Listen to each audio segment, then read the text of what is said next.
Hi everyone, and thanks for tuning in to this week's special Christmas-filled episode of the Sounds of Stadia podcast. This week we'll be discussing all the early Christmas presents that dropped onto the Stadia store over the last few days, an update on our latest live stream and video content, and plus we have some cracking Christmas deals to discuss alongside some achievements which are going to help us reflect on our 2019 in gaming. But without further delay, join me as we slide down the chimney and into episode 13. Here we go, ho ho!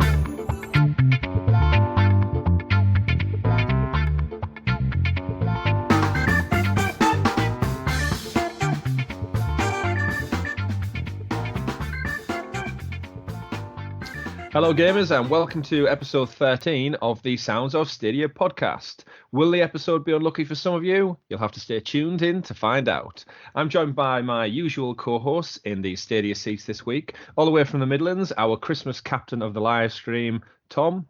Ho, ho, ho. And alongside him we've got Santa's sexy little helper, Richie. Hello. Sorry, Tom just got me there. Oh, he got you, did he? Yeah, he did. Good afternoon, gentlemen, and welcome to this week's show. Hope you're both well. Yeah, doing all right. Thank you, Chris. Doing all right. Broke up for Christmas. Doing all right. I have one day left, one shift left on Monday. One day left. Same. So we've got loads of fun Stadia news to cover this week, but before we deep dive into all the streaming excitement, we just wanted to make you all aware that we've got another video available right now, live over on our YouTube channel, where we play Farming Simulator 2019 for about 2 hours. So if you're new to Stadia or you have an interest in the world of agriculture, go check that video out now. It gives you comments, your concerns, and any feedback you may have, as it really helps us create more of the content that you want to see going into 2020. And don't forget to click that little subscribe button too, just so you're kept in the loop when new future streams do come out. We also wanted to give a shout out to everyone who joined us over the last 2 weeks and got involved in the SOS community chat across all of our digital platforms. So I think a shout out to Ashes to Ashes, Ben Moxham, Seven, Mimic Gamer 06, Gamers Hometown, Chase, and a bunch of other people who did drop into the chat. And just give us your input and your feedback and join us for the ride, essentially. And I think another special mention to Stadia Source website, where we are now official affiliates of the site. So thanks to Dan and the team over there for keeping up the positive news, all things Stadia. But wanted to kickstart the show with our weekly dose of the super sexy special Stadia stories segment, aka the news. Nearly. Little bit closer. I still think you do that better than me, Tom. I did it last week. I was going to say, Tom, how do you feel about giving up your rights to it last week? Do you know what? Fair play, Richie. Fair play. did an admirable job instead. He did. I'm not going to lie, I did have to practice it a bit. He took the reins and he took the bull by the horns. And I didn't entirely fuck up. Not entirely. No, we did well. We missed you last week, Tom. We did. We really did. It was we didn't talk shit about you or anything. It was no. Of course you didn't. Of course, it's not like I can listen back to the previous podcast on the digital platforms such as Spotify, YouTube, Google Podcasts, iTunes. Is it still called iTunes? I know Is it Apple Podcasts? Apple Podcasts. Yeah, I know iTunes was killed dead. So interesting bit actually, as we mentioned, the Stadia Source website. If you try and actually open Stadia Source on Internet Explorer, it comes up with a delightful message that says, unfortunately, we do not support Internet Explorer as it is an extremely outdated browser that doesn't conform to proper web standards. Try using another browser. Good for you. Such as Edge, I'm Firefox, glad somebody or Chrome. sides with me on that. I was gonna ask about Edge, Microsoft Edge. Yeah. It's obviously Internet Explorer died a long time ago as well, to everyone's surprise. But yeah, I just thought that was a brilliant little write-up there. So I don't know if that's via Stadia Source or not, but it didn't die. They just rebranded it as Microsoft Edge. Well, yeah, it's exactly the same. Rebranding goes a long, long way. So starting with the news then this week, our super sexy segment. We've got a big story dropped at the top of the week on Monday. We have games, lads. We have new games. games. We have some very good games. Some good games just in time for Christmas. So Santa has emptied his sack all over Stadia this week, and we've got some exciting new games. Borderlands 3 dropped. We had Dragon Ball Xenoverse 2. And slightly later in the week, we got Tom Clancy's Ghost Recon Breakpoint. So, in my opinion, two massive AAA titles there from the gaming world, and one maybe double A, we'll say, little battery on the side. Yeah, it's a bit more niche, isn't it, really? But obviously a big fan base right there. So it's still really good to see those games actually coming over to Stadia now as well. But as you say, Borderlands 3 and Ghost Recon Breakpoint, brilliant, fantastic. That's what we've been needing. Like when I saw that announcement, I had a big massive grin on my face, and I thought we finally got what I would class as new games that came out this year. Everyone on other consoles are still currently playing them, so I didn't feel like we were missing out on any conversation. I mean, DLC, which we'll get onto, is in the mindset of people right now as well. So these games are very much alive and well. But yeah, what are our thoughts on them? Well, I, for one, am really glad that Borderlands 3 is finally out because we'll talk about it a little bit more later. But it is a title that, as you said before, it is very much one of these games that is new. It's not been out very long on other platforms, so people are probably running through their second or third playthrough of that at the moment on harder difficulties, and they're doing a bit of loot farming, a bit of end game stuff. But it gives us a chance now to sort of experience it on a different platform, on a new platform. I'll be then talking about Ghost Recon Breakpoint, on the other hand. We've got some new features. We've got some new features there that you cannot get on any other platform. What would those features be, Tom? I believe they're calling it Stadia Connect. And the idea is basically when you are playing a tactical game, you can see the viewpoints of other people within your team on your screen at the same time without having any impact on your gameplay whatsoever. And because, again, of the architecture that's set up at Google, it allows that to happen seamlessly without any sort of impact on anybody within the system. So it seems fantastic, particularly for a game like a Tom Clancy title. I'd love to see that transition into other titles as well. I know we talked about in a live stream the other day that we'd like to see it in games like Rainbow Six Siege and possibly into some other titles that we talked about. But you can go and watch that on the live stream at another point. That was a Borderlands 3 live stream as well. So you can see us playing Borderlands 3 on Stadia. Absolutely. Yeah, we all managed to make it. Yeah, we did. What do you think about the titles anyway, Chris? What's your take on it? Well, speaking off the back of that Stream Connect thing you mentioned there, I know Ghost Recon Wildlands had an interesting feature when you did take down an enemy encampment, and you could actually synchronize your shots with the rest of the people on your team, and it gives you like a miniature countdown as to when to pull the trigger.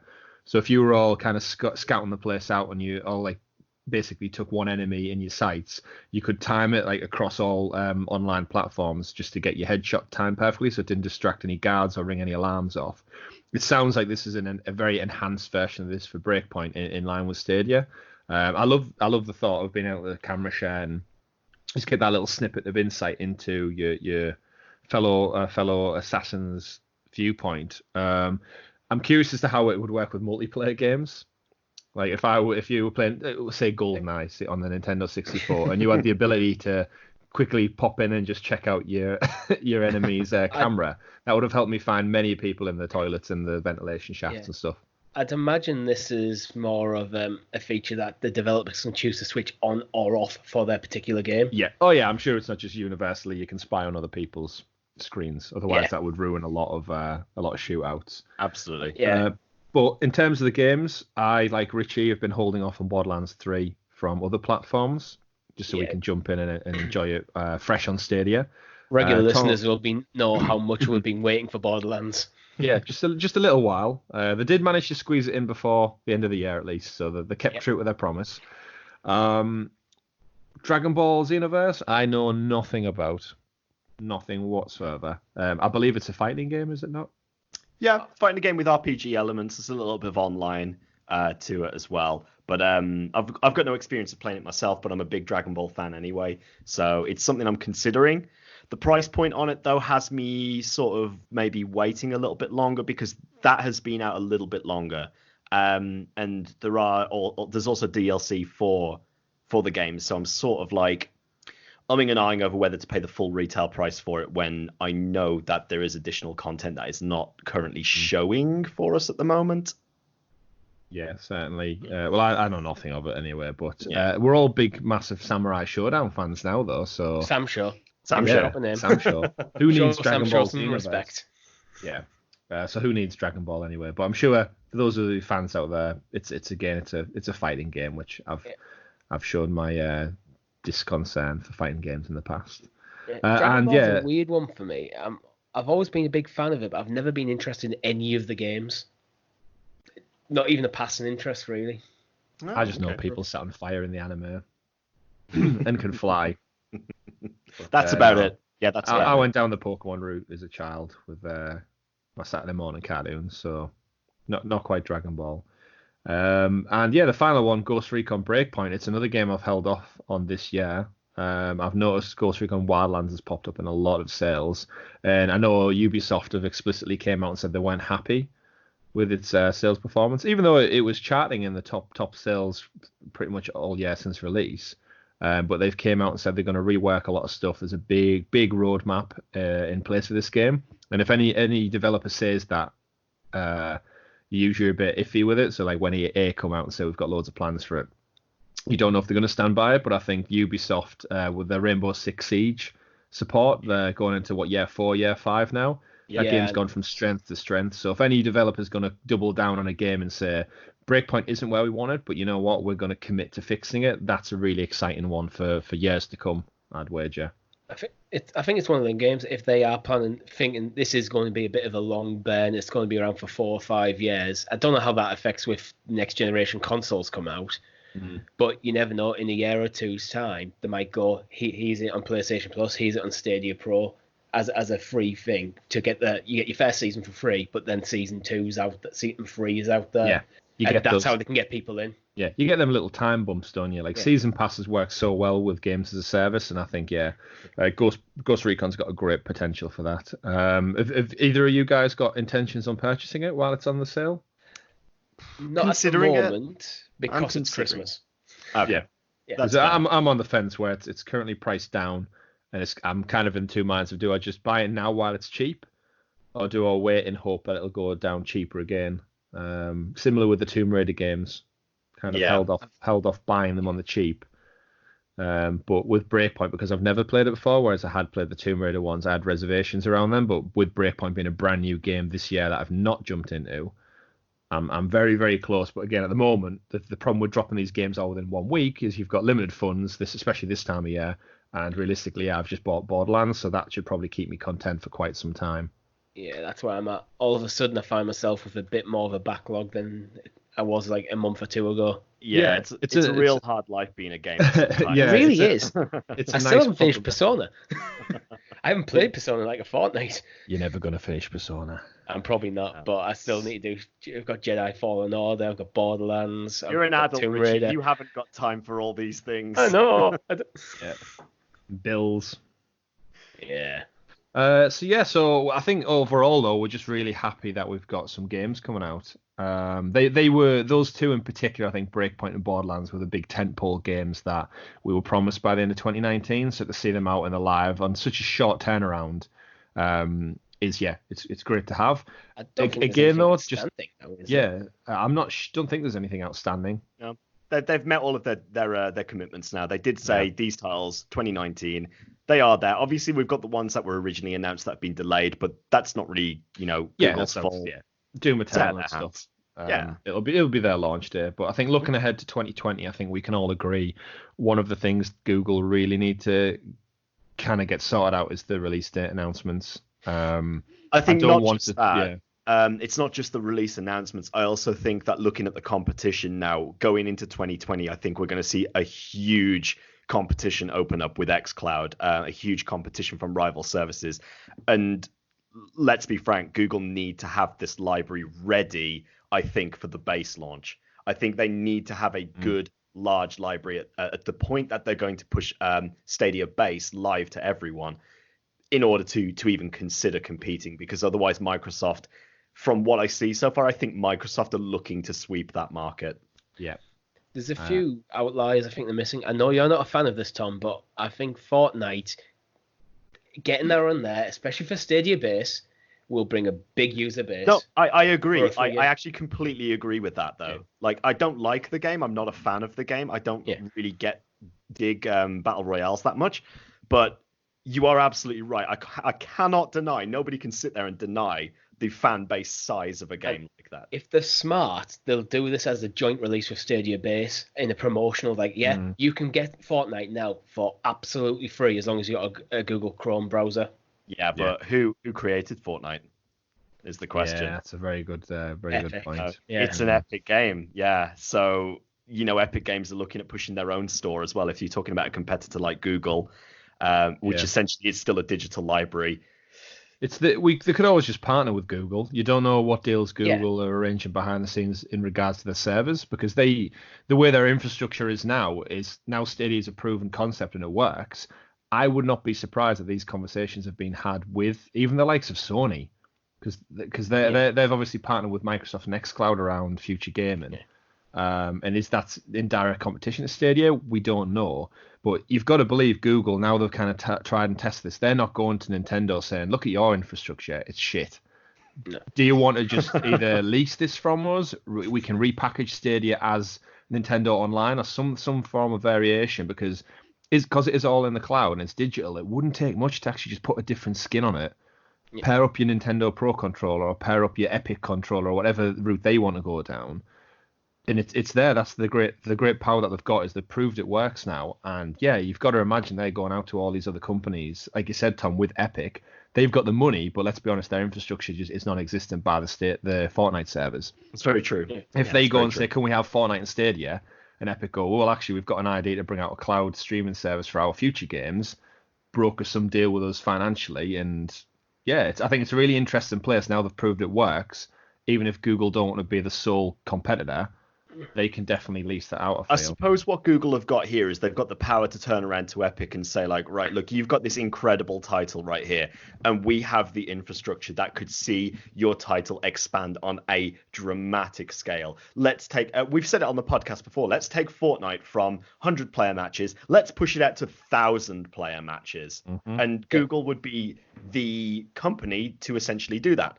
Microsoft, again, arguably could do it too, Sony less so. Yeah. But Google, the thing is, they could all three do it. I don't think this doesn't necessarily have to be an exclusive thing, and Epic will still get money from the season passes. Yeah. You're just giving people another way to play a game that's already very popular. Yeah. I think it's gettable. Yeah, from Google's standpoint, though, like Sony and Microsoft, obviously, they've got their own stuff to deal with. They've got their own back catalogs and legacy and their own kind of future brand image they need to sort out, whereas Google are in this very niche place at the moment where, let's be honest, Stadia beta launch hasn't been amazing. The word on the street across the news infrastructure and such isn't incredibly positive at the moment. Yeah, they need base to launch super strong with a robust library, and they can broker these deals because they've proved it works. So yes, it might not be the best. Yeah, it might not be the best brand image. However, if they are going out and talking to other people who are up and coming, why would not go with them? If you partner with Sony or Microsoft, you've got a lot of issues to kind of negate around. Whereas Google's quite a free, open platform to just do with what you want, really. Agreed. I do think it's a shame they shot themselves in the foot with the launch, because now they've got the problem of there's quite a lot of influential people in games media out there who dislike Stadia. Yeah, you're absolutely right with that. And one thing I've heard podcasts where people who were initially very optimistic about it, as everything went down pre-launch, they've cancelled the thing, and now we're like, well, they'll need to do something impressive to get me back in.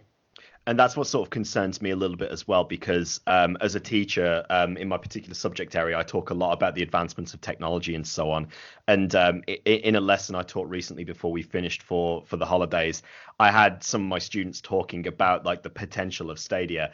And the general opinion within the class was that they were very much against the idea of it, or saying like, oh, we've heard it's trash, we've heard it doesn't work well, and so on. And it's that sort of thing, because if you think about these kids at the moment who are 12, 13, 14, 15, 16, who are playing video games. You know, that we've all been in that position before. This is going to be the future technology for them right there. And if this is the opinion and the marketing message that's out with them at the moment, based on big influencers, as he said, Richie, then that concerns me about the drive moving forward. So Google have got to look for a way to really sort of like clamber up the hill and really sort of drive home the message of saying, we are trying, we are going to make this work, and we're going to show you that, you know, this is something you guys need to invest in.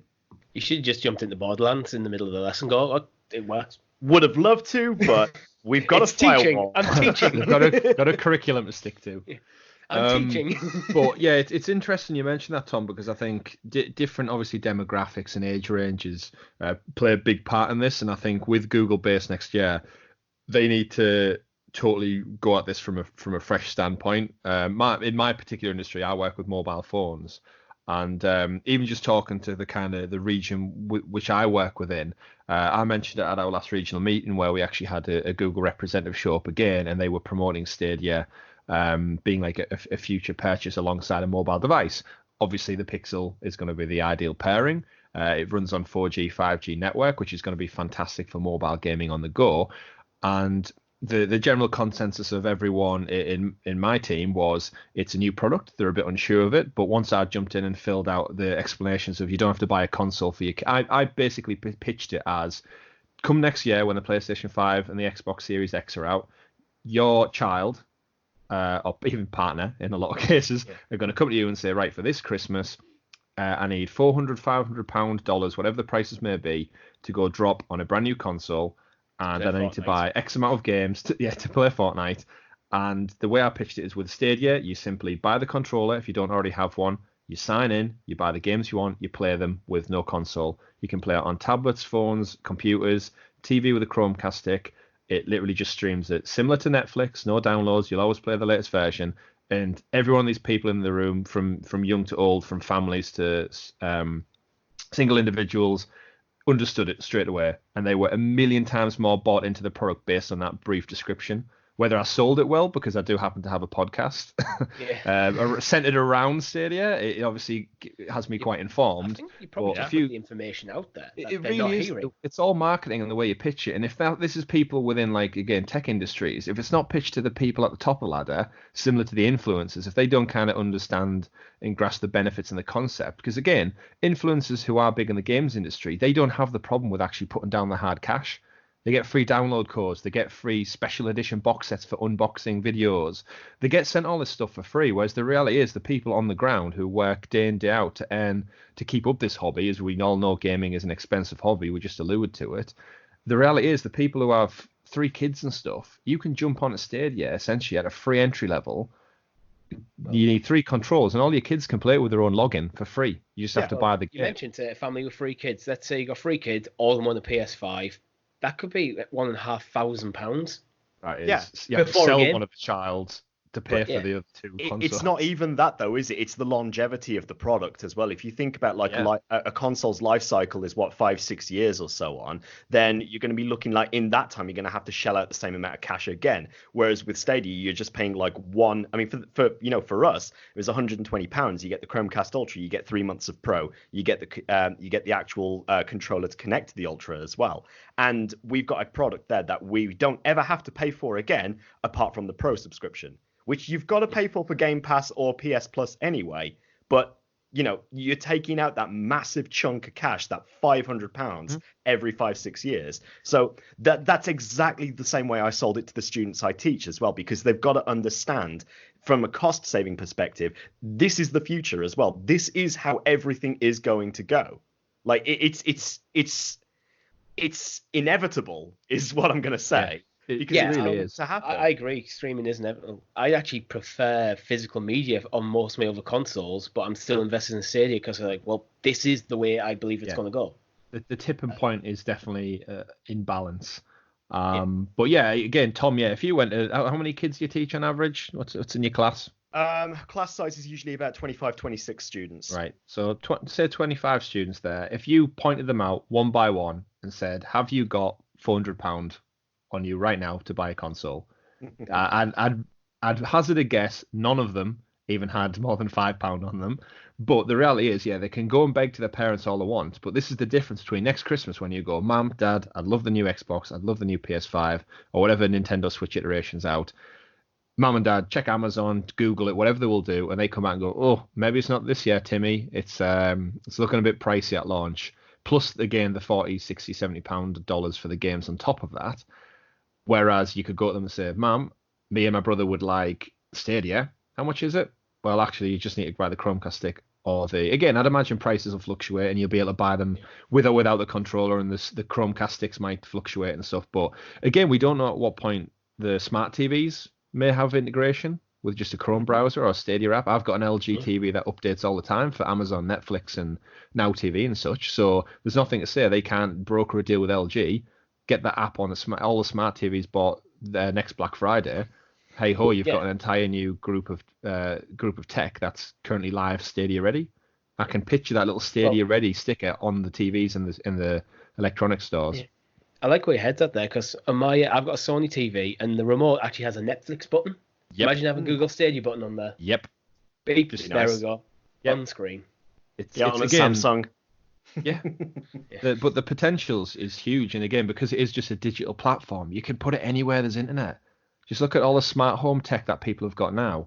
If you said a few years back you'd have infinite amount of speakers and stuff, turning on your Christmas lights and playing music and stuff, it seems so alien. And that's the thing with all technology. People are scared of it to start off with, because they don't know it. They don't know how it works. But once you've seen a few demos and you've got one or two friends who pick it up and start sharing about it, I really genuinely do believe that the consensus of it will change. And I think the opportunity to relaunch with base next year the potential's huge. And we just have to guess we'll wait and see. The time to shine. Yeah. I think for me, I keep hearing certain people say that they're having lots of problems with lag and stuff. And my internet, I've mentioned this quite a few times in the podcast and in the live streams, I get about 20 megabits per second. And earlier today, I actually did a test playing Borderlands 3, live streaming through my PC hardware, which is rubbish, and it was fine. So I don't know where these people are getting these problems from.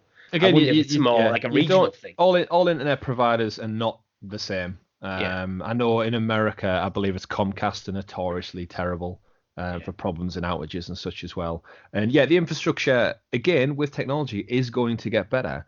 A lot of countries have rolled out 5G this year, the UK included. It's still, to this day, after several months, it's still only in major cities around the country. So take that infrastructure, fast forward it 2 or 3 years to when 5G is readily available.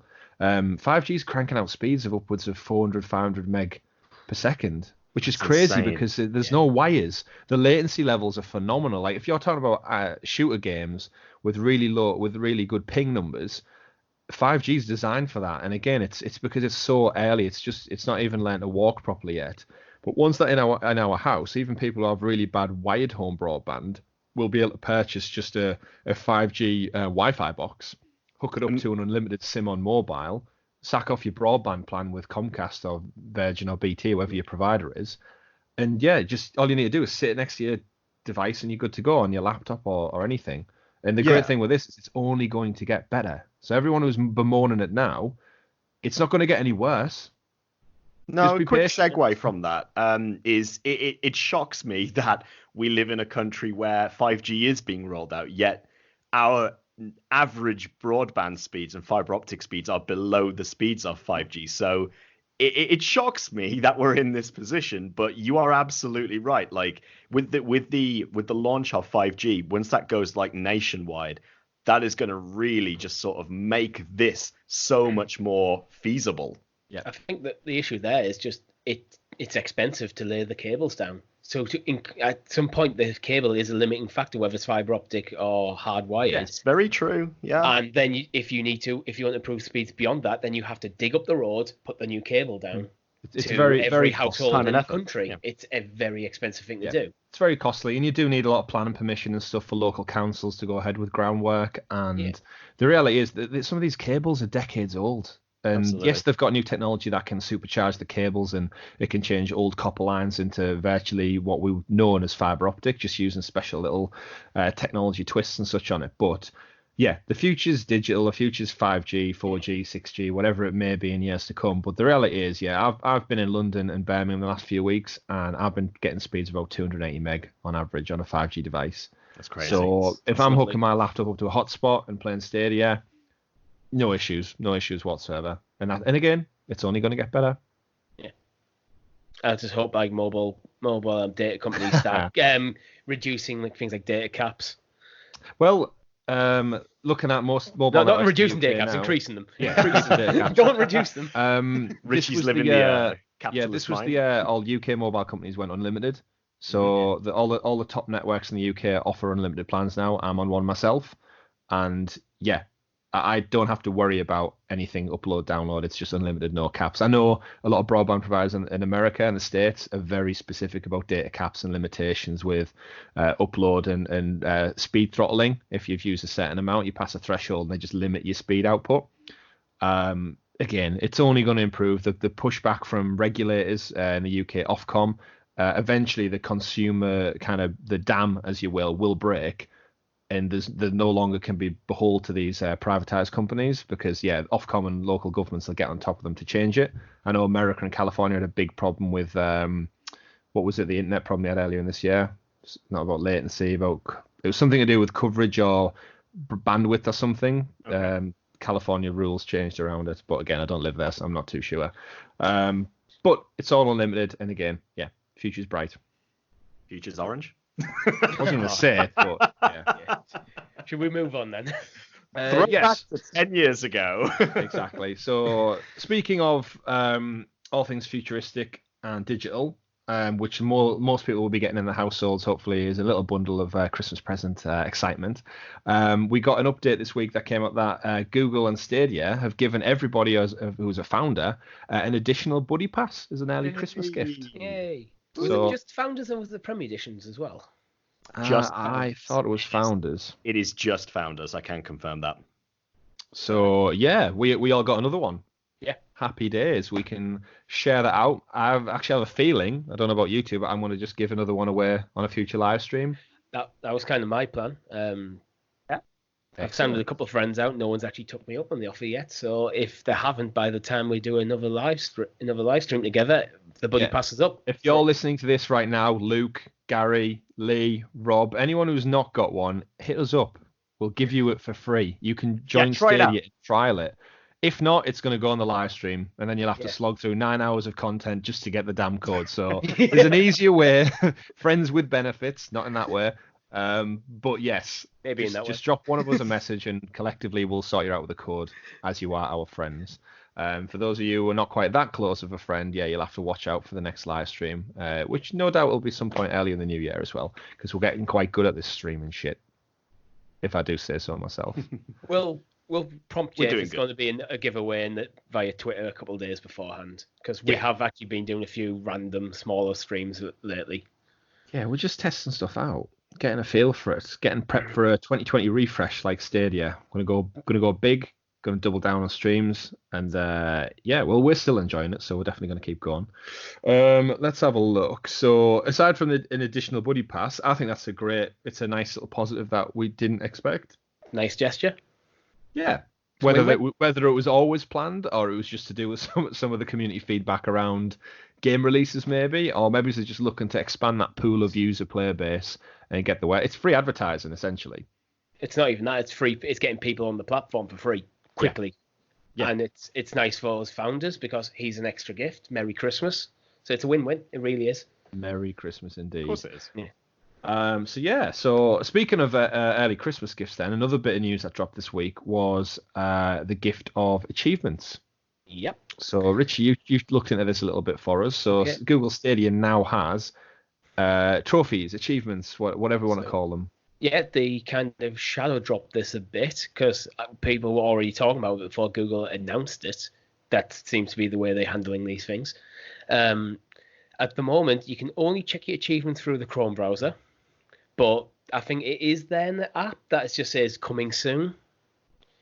It's really easy. That might be to the app, coming soon.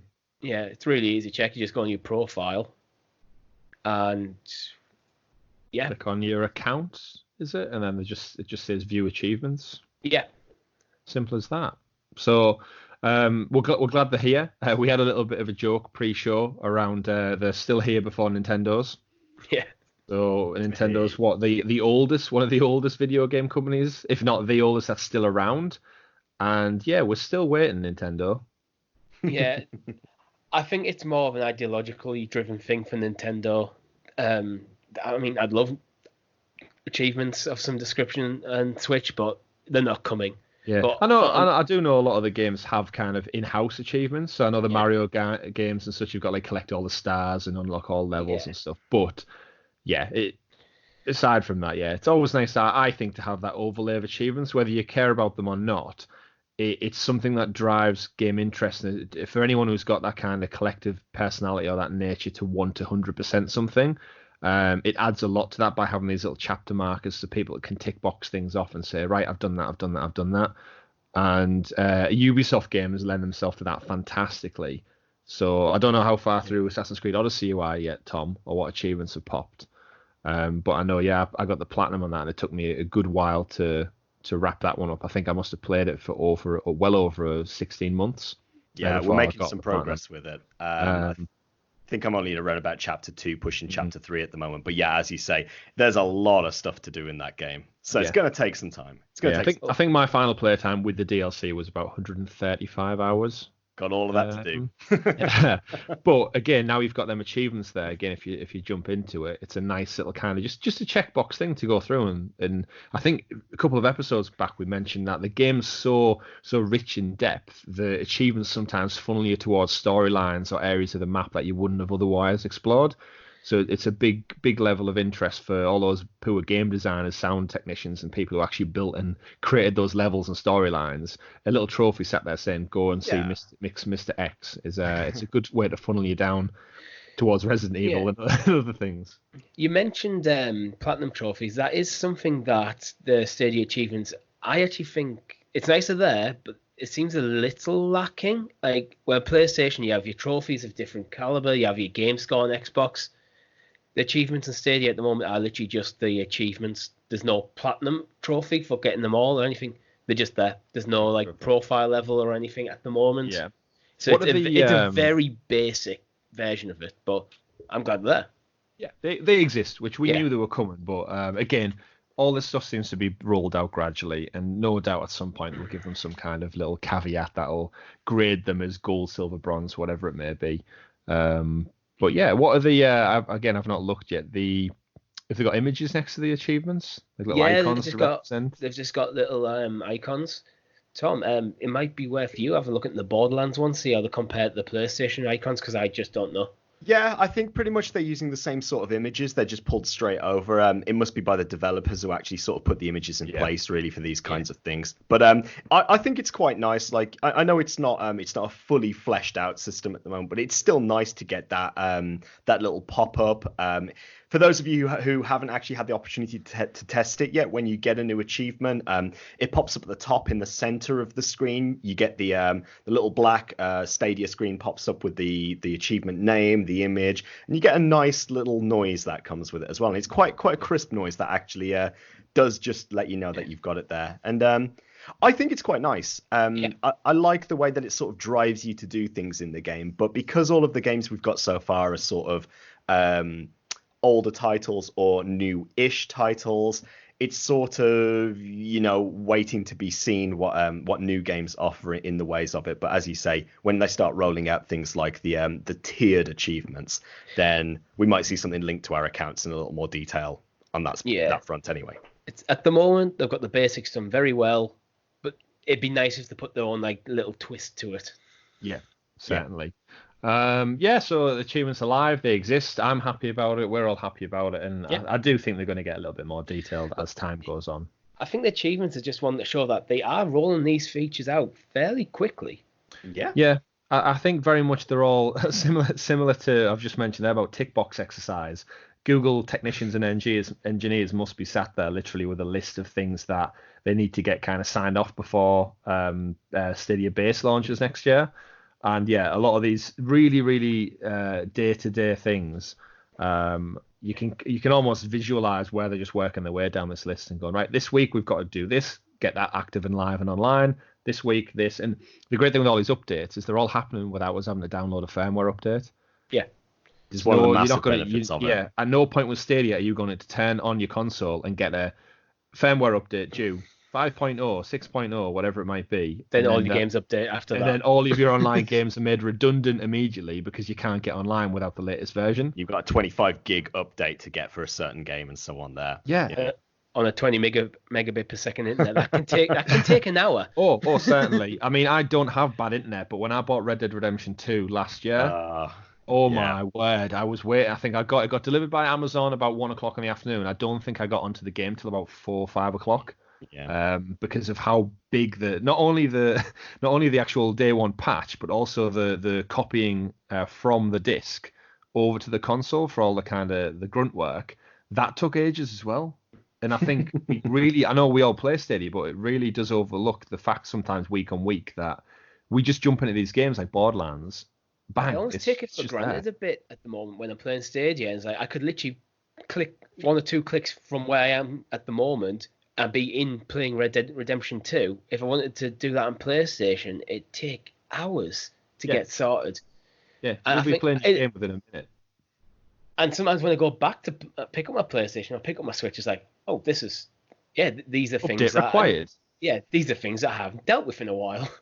But this is this whole idea that we are sort of moving towards the future of it, and this is what people need to start understanding, is that those sorts of like the whole idea with these types of technology is that we want to try to make life easier in certain ways as well, don't we? We don't want to waste time because we haven't got time to waste. So that's, again, one of these other benefits of doing cloud gaming, is that we're not wasting time by waiting for these like the installation when you buy a game, copying files from a disk, day one patches, firmware updates. It's just like, sod it, throw it all out the window. It's just like it's pointless. If you go around a friend's house, it really is. Tom, you mentioned earlier at the moment you're dog sitting for your parents. So if you were to play a game on PlayStation, you'd have to open your PlayStation, upload your save files, assuming they have one, re-download them. And that is something I look after my parents' dogs quite often, and I've done that so many times just to move files between the 2 PlayStations. Don't have to do it anymore. Gotta say, I do sort of pity the Stadia development team a little bit, because it must be tough for them when you've got an entire community of people who are sitting there staring at their screen, waiting for something to happen, like waiting for a new feature to be added. Yeah. They must be working under such stress at the moment to try and get things out to us as soon as possible. Yeah. Because it's all new. Yeah, because it seems like it's like every 2 minutes somebody's got something to say about, oh, we haven't got this yet, like we need to have this feature and so on. Yeah. So, credit once again, shout out to the guys at Stadia Dev Team. You are doing a great job, and it is nice that you are getting these features to us. Thank you. Yeah, I totally echo them sentiments as well, Tom, because the reality is all the other consoles have had similar issues. We had the PlayStation outage of 2000, whatever it was, where they just went offline for the entire Christmas period and well into the new year. We've had Xbox Red Ring of Death, which killed a bunch of people's 360s back in the day. And these are a lot of issues that, pardon me, hopefully we're not going to experience as regular. There will be bumps in the road, but to the credit, I can't really think of any sort of issue like that Nintendo have had, unless you count the Wii U. Yeah, I was going to say the Wii U was probably their biggest glitch they've ever had. But I think the biggest thing was just a bad design console that people just weren't vibing with. Yeah, and Nintendo are good for completing their products to 100% readiness, as opposed to getting a game out that's half baked. What they're not good at is supply and demand. They never have enough of the product in stock. Is that intentional to drive up the exclusivity? Yeah, this is what people say, and I do sort of see that. So it could be definitely be a marketing ploy right there. But it's probably a bit of both. It's probably a bit of you're not sure how things like the Amiibo is a classic example there. Not sure how well these are going to sell, so let's manufacture what we think to be on the safe side, because if it flops, then you're fine. Yeah. And it also then ramps up the exclusivity. So okay, round 2, here you go, as much as you want. I'm sure there's loads of numbers that show the pros and cons of both, but the reality is come Stadia base, anyone you talk to wants it. Don't need to go to a shop to buy it. You literally go on google.stadia.com, create an account, link it up to a bank to pay for it. Boom, you're done. You're in. Playing within less than a minute. If you've already got Google Pay attached to your Google account, it's probably just one click to get all this set up. Yeah, absolutely. I didn't set up my bank account for Stadia. It was just there. I bought it from a Google account, and it's all there for me. Great, yeah. Nice, seamlessly easy.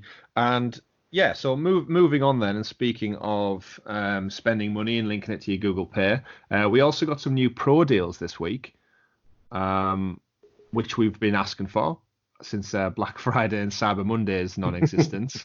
We won't go back there.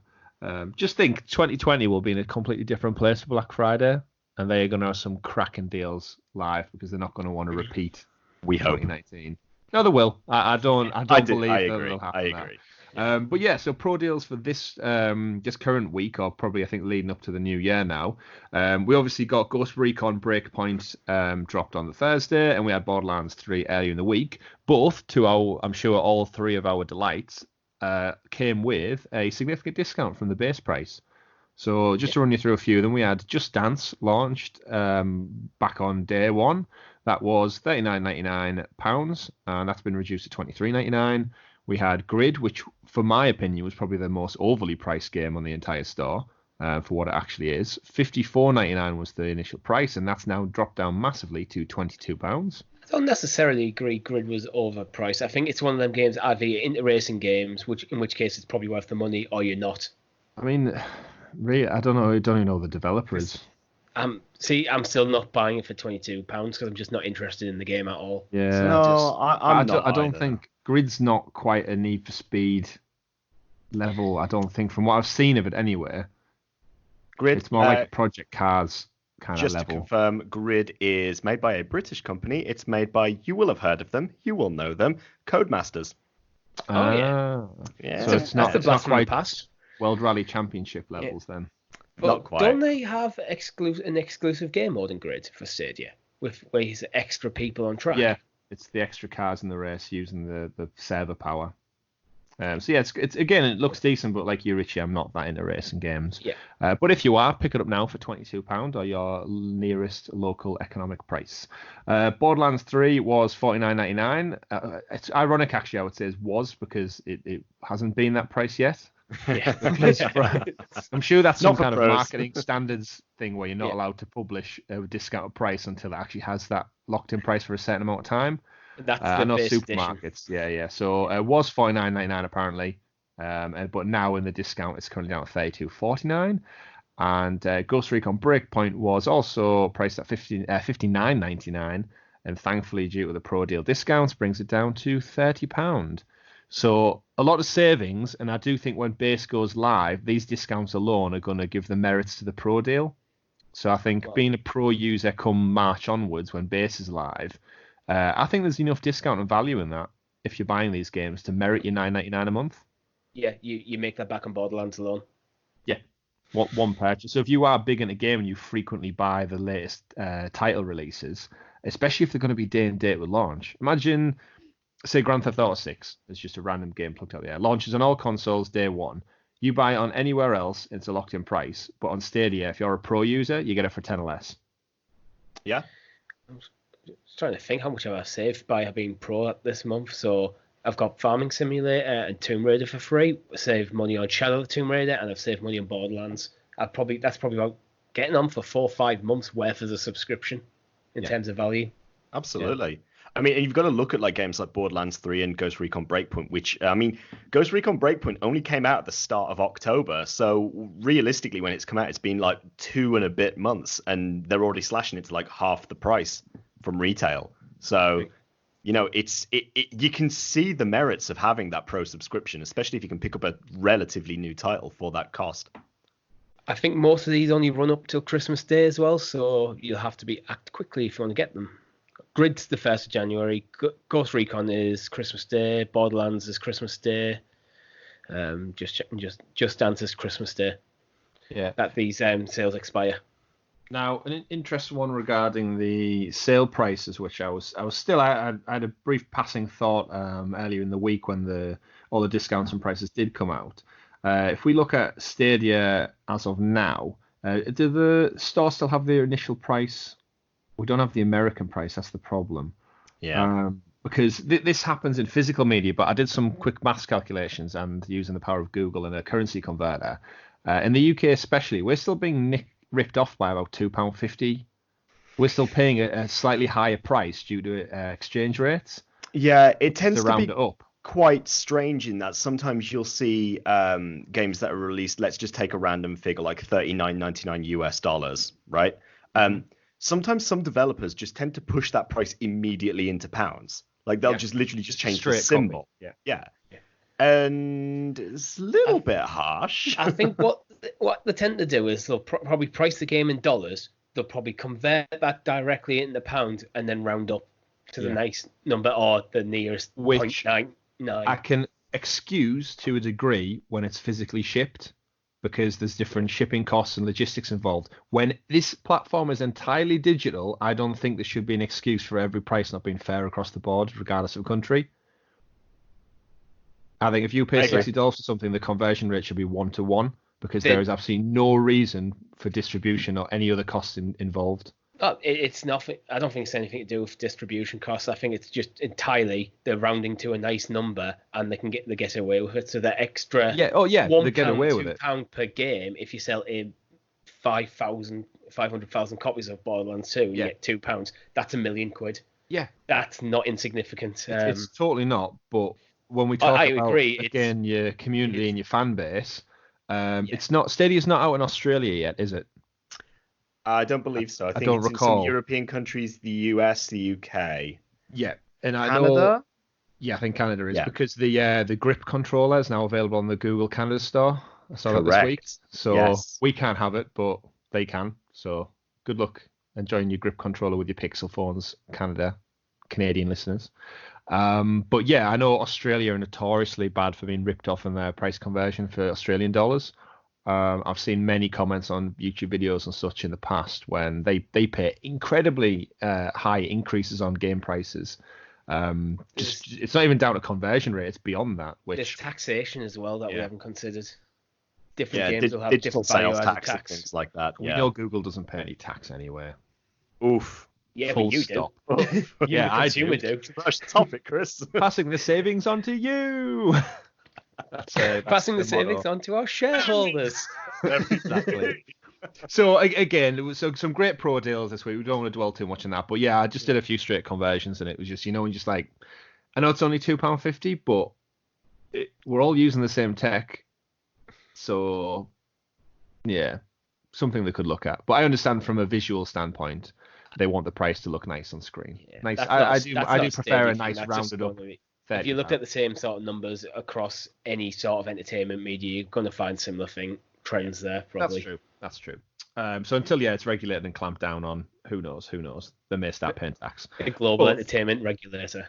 Yeah, exactly. Massively. Well, they're looking at it with the loot boxes, and governments are starting to get involved. So who knows how it'll affect the prices. The same thing happens on mobile stores. If you buy a game for iPhone, and it's 99 cents, that conversion rate gets rounded up to like £1.50, £1.49 in the UK and stuff. So it happens across the board. But speaking of spending money and buying games in loads of deals, the Borderlands 3 DLC has been delayed on Stadia until 2020. Yeah. So, Tom, obviously you've played quite a lot of Borderlands 3 on PlayStation 4. I has. What's your take on the Stadia version not having the DLC that is out as of yesterday, I believe, on consoles? Takedown at the Maliwan Black site is endgame content, so that's been out a little while longer. But Moxie's Heist of the Handsome Jackpot, that was released on Thursday, just gone. So I believe that was the 19th of December. Kind of a bit of a bummer that it doesn't come out straight away. I know there's been a bit of controversy once again around Stadia, and some fingers have been pointed at like who's responsible for this. But the fact that the Stadia version only has the patches up to, I believe, the 24th of October is the version of Borderlands 3 that we've currently got. So there have been some changes that have taken place since then. Things like tweaks to the different modifiers for characters, skills, weapon modifiers, actual in-game performance, and sort of quality of life changes and so on.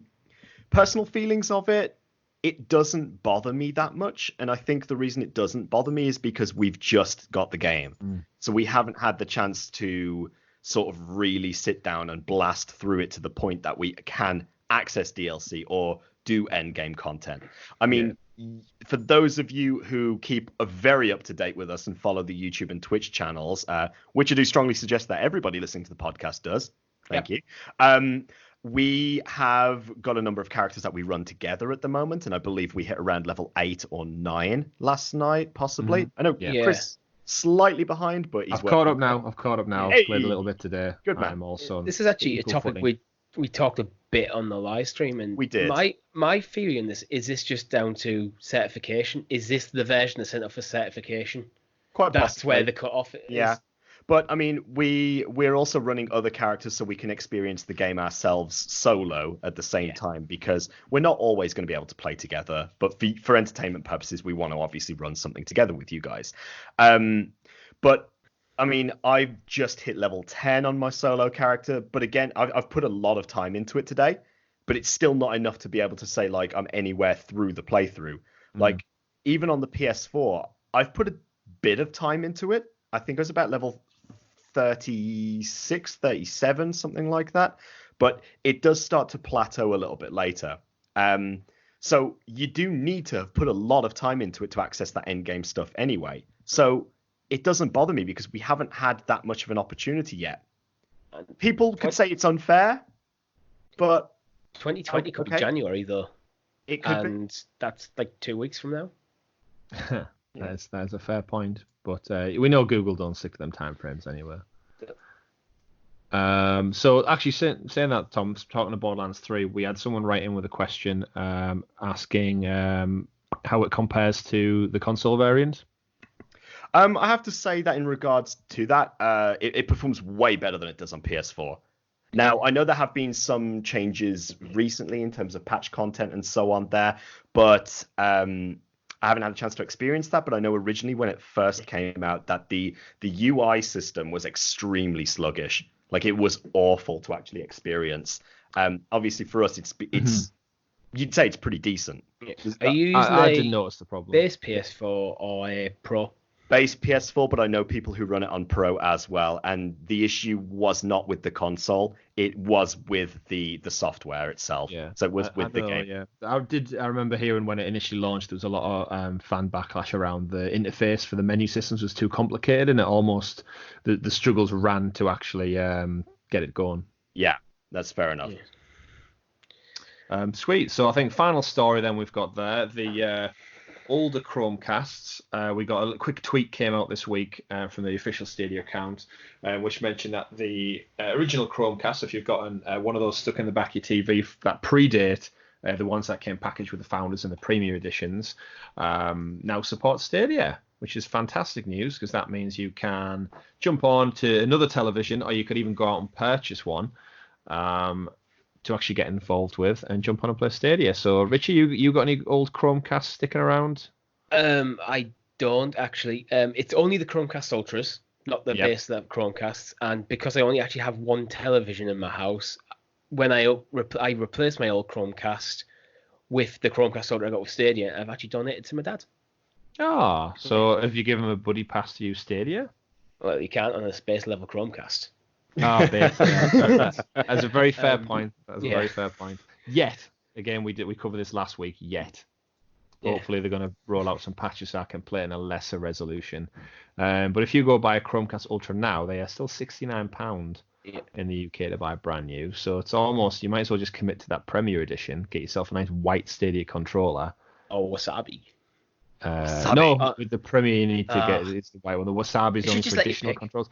They really should, because I know one of our listeners and followers and most dedicated fans out there, Ashley, has her eyes set on the Wasabi controller, and unfortunately she has no way of getting one because you just buy one of the no. It has to be bought additional, so you don't get like an account with it. You just have the controller. So yes, you can buy the controller standalone, but you need the Premier or the Founders Edition to get the actual access to the servers, which seems a bit very niche choice. There's a bit of a workaround. She buys the Wasabi controller herself and we'll just give her a buddy pass. Well, she needs to reach out to one of us. Yeah. Or maybe join in the live stream and we'll potentially give one away. That's true. She could get in on that. Right, gentlemen. So that brings us to the end of this week's show. Unless you've got any other stories you'd like to drop in. I think that's about it. The only other thing I just want to say is, once again, obviously now you have put some faces to the names, those of you who are listening and enjoy watching the live streams. I said it earlier in the show, but again, do go check us out on YouTube. We are putting some video footage out there for you guys now of any of the games that we play, and we are also live streaming on both YouTube and Twitch. So give us a shout out, pop in, say hi if you see us live, and definitely follow us. Everything goes a long way for us. Yeah, definitely. So that's all we've got time for this week's show. Thanks to everyone out there who's listened and tuned in. Remember, you can find us over on all the major podcasting platforms and YouTube. Just search for Sounds of Stadia and you'll no doubt find us. Don't forget about the new video that is live right now, the Farming Simulator one. Jump in and check that out. Laugh along with us. If you are enjoying the content so far and you feel so inclined to do so, we do have a Patreon page as well over at patreon.com/Sounds of Stadia, where our founders tier starts at the low donation of 78 pence or $1 for all those beautiful Yanks over the pond. New episodes go live every Monday, and as a heads up, we are also going to record after this a Christmas special episode for our Game of the Year discussion, and that's just going to be our choices, nothing official. We're just going to chat about it and see what our favourite games are. But even though it's the festive season, hopefully you'll have some time with your friends and family over the next couple of days. Be nice and merry, but the SOS team will be there for you too, and our lovely little podcast will be present for your ears and for your listening. So thank you again for the love and support you've given us so far in 2019 in getting Sound of Stadia off the ground and up and running. We really do appreciate it, and we can't wait to see what the new year brings. So I've dropped it in the dock for you gentlemen to say, but it's a Merry Christmas from me. It's a Feliz Navidad from me. It's a Frolici Weihnacht from me. He gives me the hard one. Give himself English. That wasn't intentional at all. That was not intentional. But it was totally intentional. So so we've been Sounds of Stadia. Thank you very much for listening. Hope you have a good Christmas and New Year. Goodbye. Goodbye.